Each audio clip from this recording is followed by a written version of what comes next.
السلام عليكم، مرحبا بكم معايا فيديو جديد، وان شاء الله تكونوا باحسن الاحوال وتكونوا مرتاحين وصحتكم مزيانه وانتم كتشوفوا هذا الفيديو هذا. فإلا كان عندكم الصباح فصباح الخير، وإلا كان عندكم العشيه فمس الخير. ونمشيو هذا النهار لواحد القصه على حسب ما قريت انها حقيقيه ووقعت بالفعل، فداك الشيء علاش بغيت نشاركها معكم، لان فيها واحد الموعظه وفيها واحد الدرس اللي بزاف ديال الناس خصهم يعرفوه. اول حاجه فكنقول لكم الى عجبكم الفيديو بيان سور من بعد ما تشوفوه، الى عجبكم ما تنساوناش باللايك وكومونتير، هادشي غادي غير يشجعني باش نبقى ندير فيديوهات اخرين. وحتى لا ما عجبكم تقدروا تخليو الراي ديالكم، والا شي حاجه بغيتوها تبدل ولا فما كاين حتى مشكل، تقدروا تشاركوا الاراء ديالكم في لي كومونتير. وكيف قلت لكم ديما اللي بغى يشارك معنا شي قصه او لا شي حاجه وقعت لي ولا وقعت لشي حد اخر، فما عليكم غير تواصلوا معايا سواء في فيسبوك ولا انستغرام ولا تيك توك، وكاين حتى الايميل اللي غنخليه لكم اللي بغى يتواصل معايا في الايميل. القصه ديالنا ديال اليوم غادي تدينا لواحد القريه اللي كاينه في واحد البلاصه اللي زوينه. فاغلب المناطق القرويه كيكونوا زوينين بالشجر، الطبيعه بزاف كيكونوا سوا الجبال وكاين الماء، كيكونوا بزاف ديال الحوايج زوينين. فهاد القريه هذه فعلا كانت جايه في واحد المنطقه اللي زوينه، دايره كلها بالشجر، الماء، الويدان، فيها كل شيء اللي كتبغي تشوفه. فاللي حكت لينا هاد القصه هذه هي وحده من الناس اللي كيجيو لديك المنطقه فقط زياره. هي الاصول ديالها من ديك المدينه او من ديك القريه، ولكن كانت ساكنه في بلاصه اخرى في المدينه، وكانت كتجي غير في العطل. وهاد القصه هذه سمعتها من عند الناس اللي ساكنين تما في القريه، وماشي من عند واحد، وانما سمعتها من عند عائلتها ومن عند الناس اللي كتعرفهم تما في ديك المنطقه. كتقول صاحبه القصه هاد المنطقه بقدر ما هي زوينه وجايه في واحد المنطقه زوينه وكل شيء، ولكن كان فيها واحد الفقر كتير. الناس اللي كانوا عايشين تما كانوا بزاف فقراء، يعني ما كيوصلوش حتى القوت ديالهم باش يعيشوا باش ياكلوا ويشربوا، ما كانوش موصلين. يعني كان واصل عندهم واحد الفقر لواحد الدرجه كثيره، ما كاينش الخدمه، ما كاين حتى شي حاجه. بلاصه نائيه رغم انها زوينه ولكن جايه في بلاصه بعيده، دونك الناس ما عندهم ما يتخدم تما من غير اللي كيخرج من ديك القريه وكيمشي لشي مدينه باش يقدر يخدم ويدبر على راسو.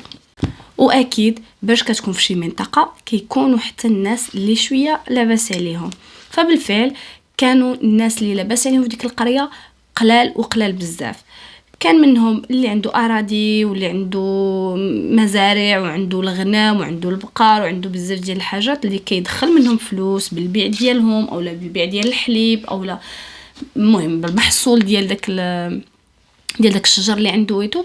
المهم كان عنده هادشي هو الغنى ديالو، وخلاص كانوا الناس اللي هما اللي كيسيروا داك المنطقه، يعني المسؤولين ديال داك المنطقه وكل شيء، حتى هما كانوا لاباس عليهم. وكان واحد الشخص مع هاد الناس اللي لاباس عليهم حتى هو كان لاباس عليه. صاحبه القصه هي اللي اختارت له السميه وعطاتو الاسم ديال سويلم. ما عرفتش على سويلم وماشي سالم ولا سليم ولا مهميه، دارت له كسويلم بحال عطاتو المعنى ديالو وصفاته، يعني ما هوش راجل غير وجل.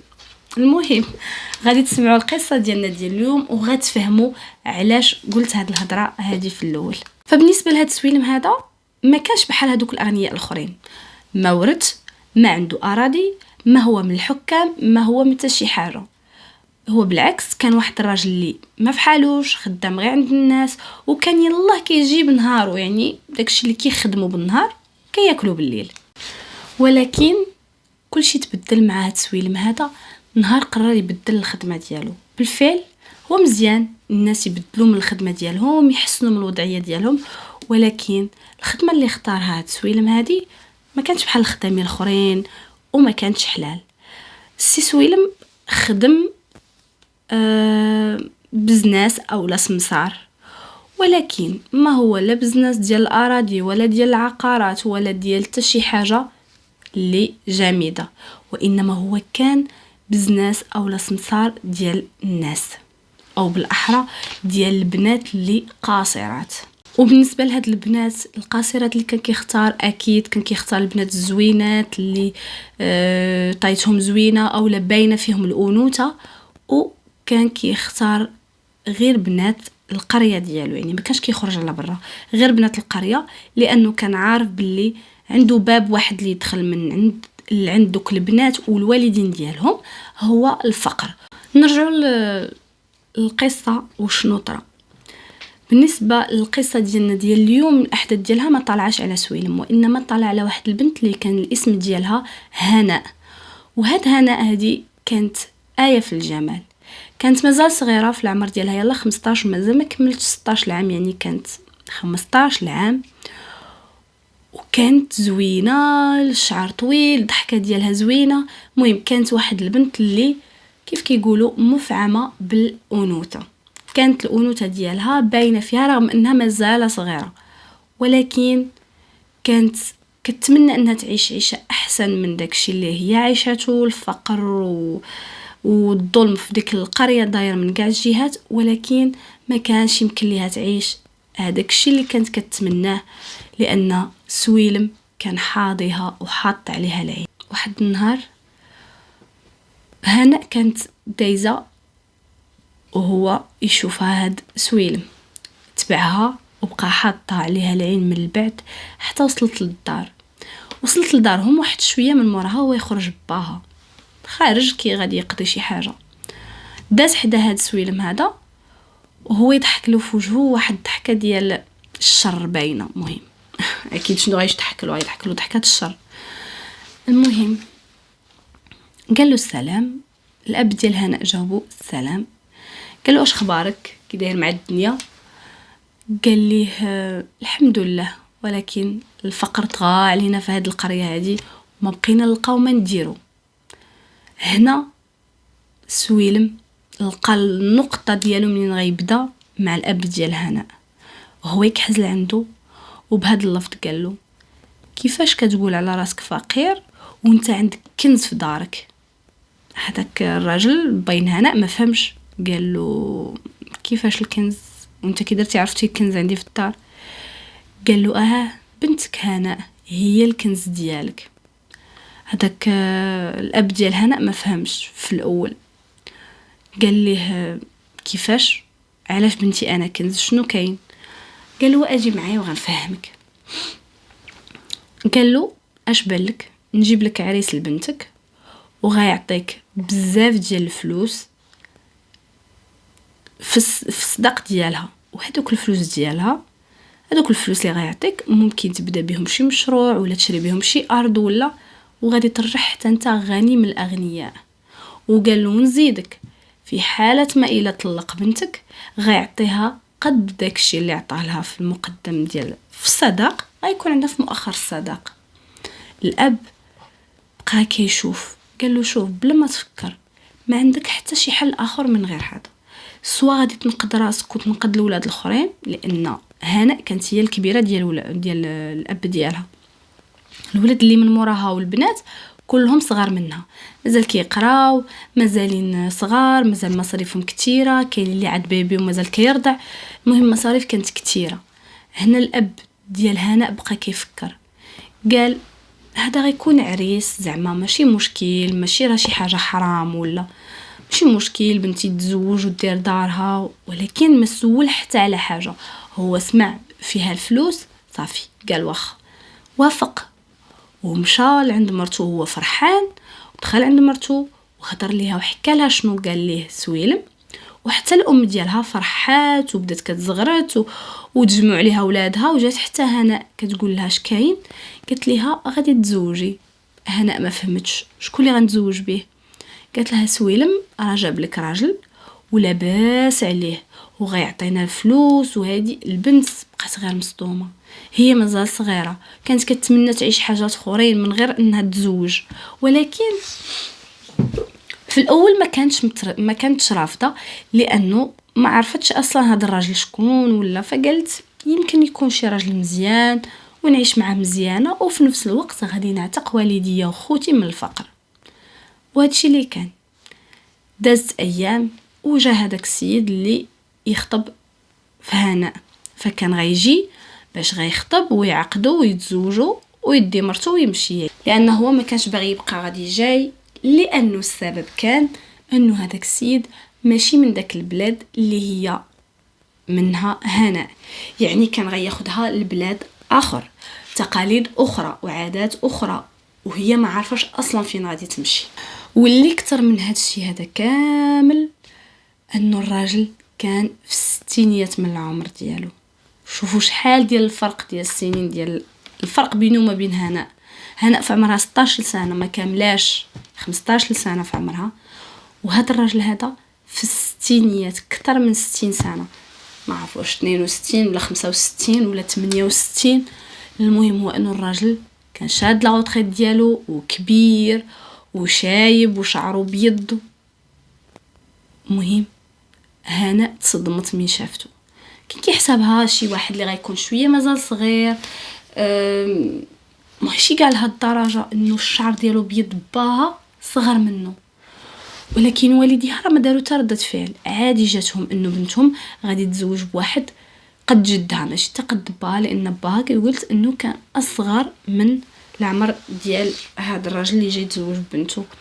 ولكن هما كيف قلنا الفلوس اللي كان عاطيها كانت مغمضه لهم عينيهم، وبالفعل هنا كانت باغيه ترفض، كانت باغيه تقول ما بغيتش، وكانت باغيه، ولكن كانت عارفه بلي والديها غيزوجوها بز منها ولا بلا خاطرها، وغادي يصدقوا ضاربينها ومعدين عليها، وفي التالي تقبل بلا لا يطري عليها. فقالت بلا ما ناكل لا عصا لا والو، صافي نوافق ونخلي والديا يعيشوا مزيانين، وخوتي حتى هما يعيشوا مزيانين بداك الفلوس اللي غيعطيهم لهم هذا الراجل هذا اللي غتزوج به. فعلا خطبوا وعقدوا، ودازت ايام وخدا مرته ومشى باش يسافر بها لديك البلاد اللي هو منها. بالفعل هنا مشات معاه، ومن وصلوا لتما هنا غادي تلقى مكفس من انه كبر، غتلقى باللي هذا الراجل هذا مزوج وعنده 3 ديال البنات، وهذوك البنات كلهم كبر منها، حتى وحده فيهم ما قدها ولا صغر منها، كلهم كبر منها. الصغيره فيهم كانت في العشرينيات، يعني كبر من هناء بسنين. البنت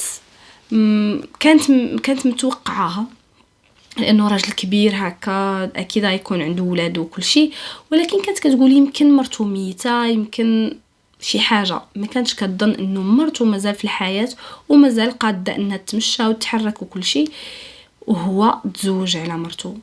المهم هنا عاشت معهم في الدار، واكيد ما غاديش يدير لها دارها بوحدها، ولا دخل بيها وقال لهم هذه مرتي، وهما حتى واحد ما بغاها حتى واحد ما حملها. صافي مشات وراها البيت ديالها فين غادي تكون، الدار عرفها على الدار. المهم كانت غادي تعيش في نفس الدار مع الدرات ديالها اللي هي المراه ديالو الاولى، ومع بناته 3 ديال البنات كيف قلنا اللي كلهم كبر منها بسنين وسنين. اكيد كاين زوجه تانية وبناتها هما اصلهم من ديك البلاد وعايشين في ديك الدار وعارفين كل شيء. هنا عجات عليهم الجديده، فاكيد غيكونوا مشاكل، ما يمكنش انك غادي تلقاي هكا مضرته وبناته كبارات وغيخليوك في افتقار، اكيد لا. فهنا بدا المشكل ديالها الاول مع الزوجه ديالو ومع واحد بنته اللي كانت هي الكبيره، فما حملوهاش اكيد من الاول. كانت عنده واحد بنته صغيره اللي كانت كتبين شويه ديال الود لهنا، كانت كتضحك في وجهها مره هكا، غير مما كيكونوش اختها وامها لانهم كانوا ما كيبغيوش. فهنا دوزت العذاب مع ديك مرته الاولى ومع بنته الكبيره، كانوا كيتكرفسوا عليها بجميع الانواع، كيخليوها تشقى، كيبقاو عليها ديري هادي، كيعملوها بحال الخدامه، سيري كولي في الكوزينه. المهم مما كيكونش الزوج ديالها اللي هو الزوج ديال المراه الاخرى مما كيكونش في الدار، فكيعملوها بحال شي خدامه، كيتكرفسوا عليها مزيان لدرجه انه وصلوا كيهزوا حوايج غاليين من الدار بحال ساعات الذهب ولا شي حاجه ويحطوها في وسط البلاكار ديالها ولا في وسط حوايجها، ولا وكيقولوا باللي هي سرقتهم، وكيبقاو كيقلبوا وكيلقاوهم عندها في بيتها فعلا، وكيبداو كيقولوا باللي هي سراقه وهي اللي سرقتهم رغم ان هي ما دارت حتى شي حاجه. وهكا بقى كيوقع لها ديما مشكل مع راجلها، لان كيقول لها زعما شنو مخليك مخاصك، انا كنعطيك اللي بغيتي، كنشري لك اللي بغيتي، علاش كتشفري، علاش هادي علاش هادي. وهي كانت صابره صابره صابره.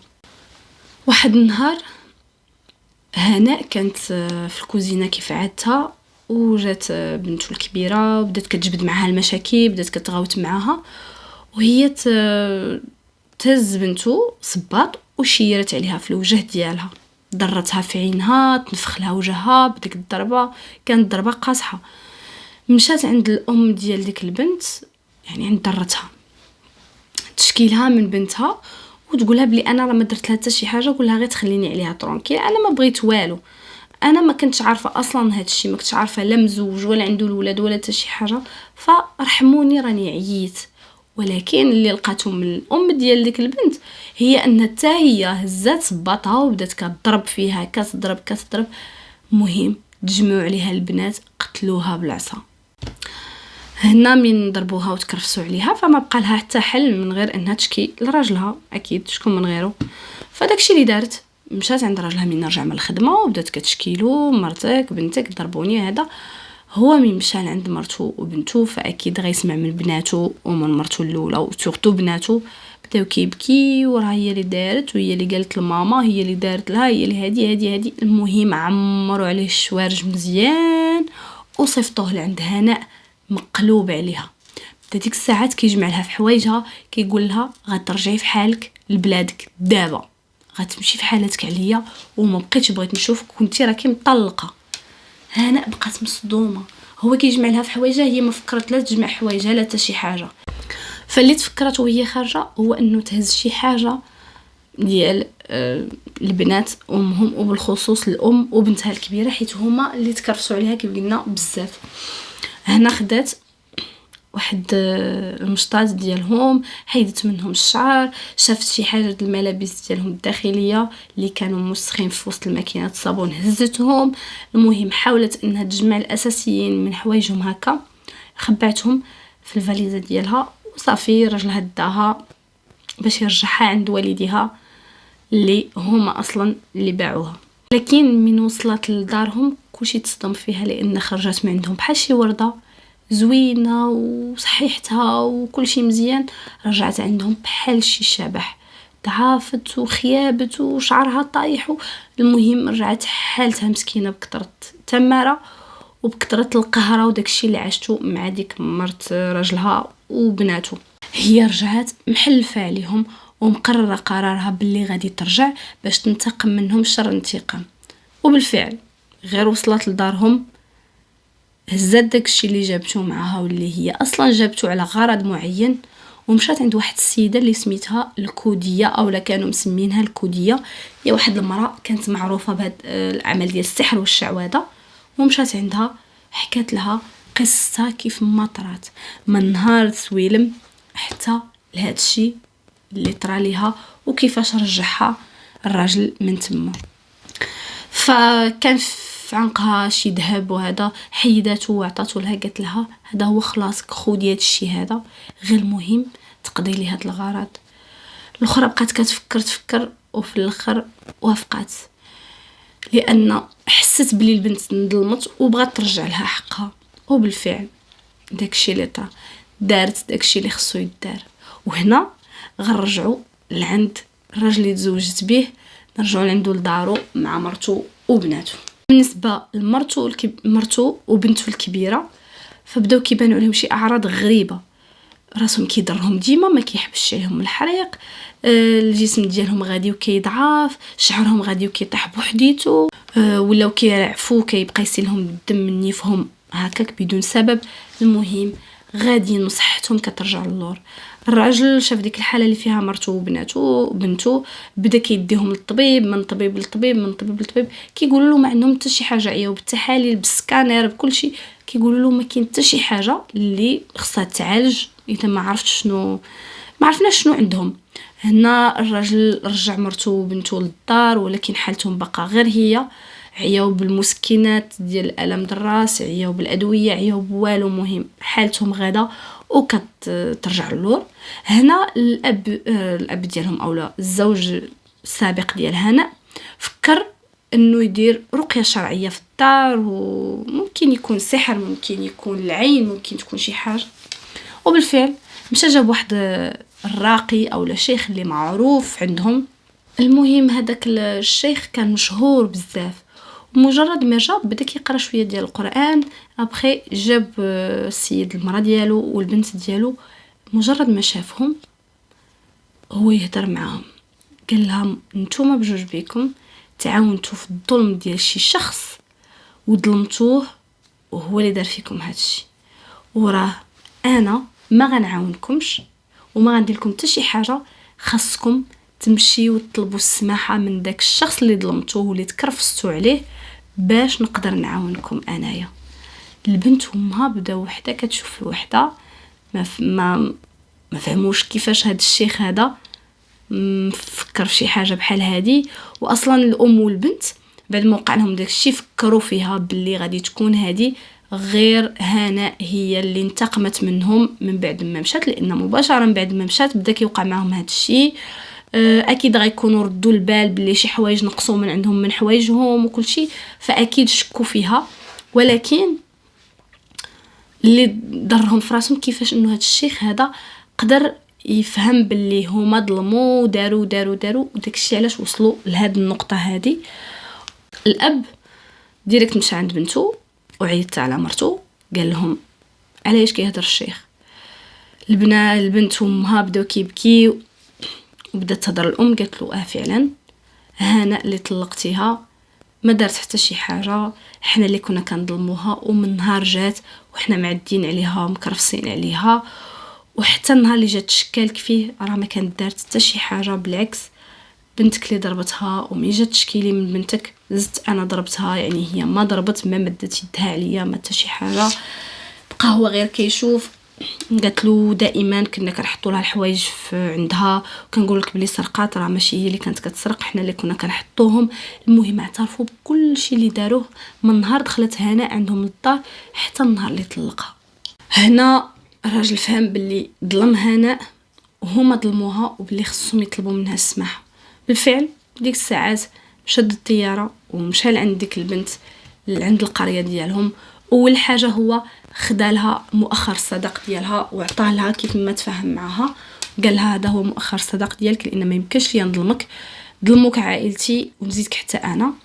وتما طلب منها انه تسمح لمرته والبنته، وعرف باللي راه دارت لهم شي حاجه، وقال لها انا مسامحك انك درتي لهم لانك تظلمتي بزاف وهذا. المهم تسامح معها وطلب منها انها تعاود تزوج به، ولكن وعدها باللي ظروف العيش غتكون مخالفه على داكشي اللي عاشتو، باللي غادي يدير لها دارها بوحدها، وباللي غادي يكون عادل بيناتهم، وما غتعاود تشوف لا مرته ولا بناته غير الا بغات انها ترجع لدارها وكل شيء. فهنا عرفت بالمستقبل ديالها ضاع، ما بقى لها حتى شي حاجه. يعني بنت كانت في عمرها يلا 15 عام تزوجت بواحد كبير عليها ومشات لواحد البلاد تكرفصات ورجعت بحال الشبح. واصلا هو باش شافها تصدم، لانه عاقل انه النهار اللي جاي ياخذها كان فرحان وطاير بالفرحه انه غيتزوج واحد البنت في عمرها 15 سنه ودايره بحال الورده هكاك. فمين رجع باش يشوفها ورجع يشوفها بالعين ديالو الحقيقيه اللي ماشي عين الكره اللي دايرينها له مرته وبنته، فتمعد فهم باللي شوف كي كانت البنت وشو كي رجعات لعند والديها، وطلب منها انه يعاود يرجع يتزوج بها. وهنا وافقت لانه ما كانش عندها الاختيار، والديها ما مكافينش حتى مع خوتها، وما يمكنش ليها تبقى تما كلشي ينعتها بمطلقه مطلقه مطلقه مطلقه. فكان الحل انها ترجع لعند راجلها بالشروط ديالها. تما شرطات انها تعيش بوحدها، وانه هو كان موافق على داكشي، وهو اللي اصلا يعني عرض من الاول انه يسكنها بوحدها ويوفر لها داكشي اللي خصها وغير تسمح له كل شيء. فوافقات ورجعت معاه، وبالفعل رجعها على حسب ما كيقولوا القريه، انه من بعد بقى كيجيبها عند والديها تشوفهم وكل شيء. وعاشت معاه مزيان من بعد، واخا انه كبير يعني ما ظروف غير ملائمه للزواج، يعني واحد في عمره 60 سنه ولا اكثر، وحده في عمرها 16 سنه، يعني راه فرق كبير. ولكن على الاقل العيش الكريم والمعامله وهذا تبدلات، وعاشت في دارها بوحدها، ولات عندها الهناء اكثر كيف الاسم ديالها. وهادشي اللي قالوا في القريه انه من بعد ما يبقى كيجيبها ولا كيبان عليها الراحه، ولا كيبان عليها بلي رجعت عايشه مزيان، رجعات هناء اللي كانت قبل زوينه وكل شيء، رغم ما عمرو غادي ترجع الحياه ديالها قبل داك الفرحه اللي كانت فيها وكل شيء، ما عمرها ترجع. لان الزواج من راجل كبير ما هوش حل اصلا في الزواج، فمحال انه السيده تكون عاشت معه مزيان، ولكن على الاقل ما بقاش مشكل لمرته، ما بقاش مشكل لبنته، ما كان اللي كيضربها ولا اللي يتكرفس عليها، وهذا هو الاهم بالنسبه ليها. وكنتمنى ان شاء الله تعجبكم القصه ديالنا ديال اليوم. كانت النهايه ديالها مزيانه، رغم انه داكشي اللي دارت هناء ماشي صحيح، وماشي هذاك هو الحل. ولكن لحظه الغضب ما كيعرف حتى شي واحد شنو يقرر شنو يدير فيها، وبالنسبه للحقد والغل وهذا اللي كان في القلب ديالها، فكان خصها تخويه بشي طريقه، وهي لقات هذه الحل الانسب. فنتمنى ان شاء الله يعجبكم الفيديو. ما تنساوش تخليونا الاراء ديالكم في لي كومونتير، ولا بالكم شي كومونتير تقولوا شي حاجه ما عجبتكمش، شي حاجه بغيتو نبدلوها، ما كاين حتى مشكل. وكيف قلنا اللي عنده شي قصه بغى يشاركها معنا، فغادي تلقاو الحسابات ديالي في صندوق الوصف ديال الانستغرام وفيسبوك وتيك توك، وحتى الايميل ديالي اللي بغى يتواصل معايا في الايميل. كنتمنى ان شاء الله يعجبكم الفيديو، تهلاو ليا في راسكم بزاف، تلاقاو فيديو جاي ان شاء الله. بسلام عليكم.